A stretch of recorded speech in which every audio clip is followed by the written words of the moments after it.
Well, another big show of force overseas. The USS Michigan, this is a nuclear-powered submarine armed with Tomahawk missiles, remember them?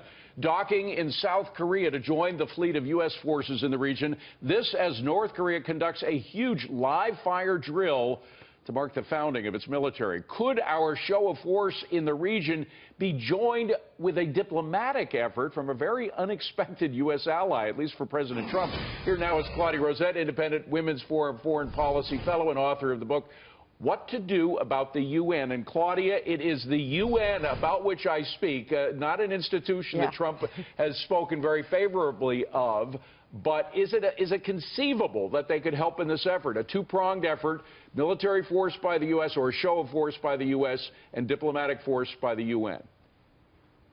David, unfortunately, it's highly unlikely that the UN is going to seriously help with this. They're actually part of the problem. How so? How are they part of the problem?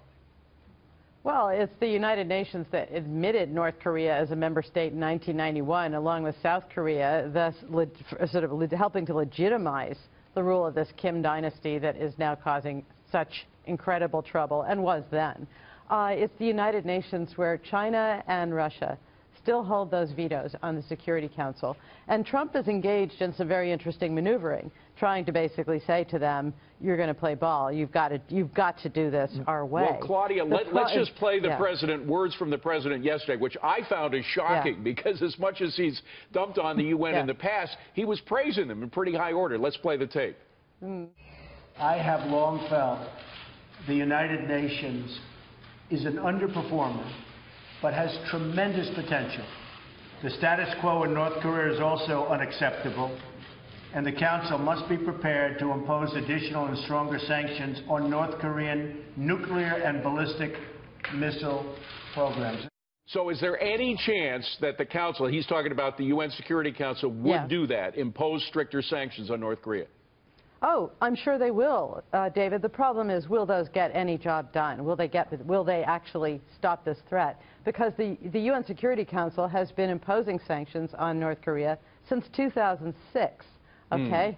Every time North Korea conducts a nuclear test, and we've now seen 5 over the past 11 years, the Security Council passes binding sanctions and says these are the toughest yet.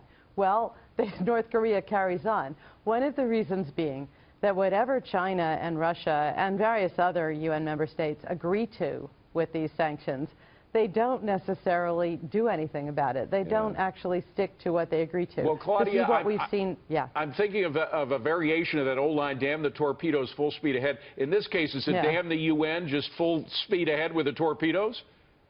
Yes. I mean, the way to solve this is never mind the United Nations. And I think what Trump was trying to do, my read was it was like the Godfather inviting the Security Council to lunch at his house, you know, and saying, if you don't do what I need from you, you're going to lose all that money that gets sort of lavished on these corrupt programs. But the trouble there is they're going to still, whatever money they get, they're still going to use. And the basic problem is it's the U.S. that has to lead, and the UN has been, by and large, a hindrance. Yeah, no, it looks like we are ready to lead for once in a long time with regard to North Korea. We have to leave it at that. But I got to tell you, Claudia, you hit my heart with that movie reference. You know the way to my heart. Claudia, thank you very much. Good stuff. I appreciate it. Melissa.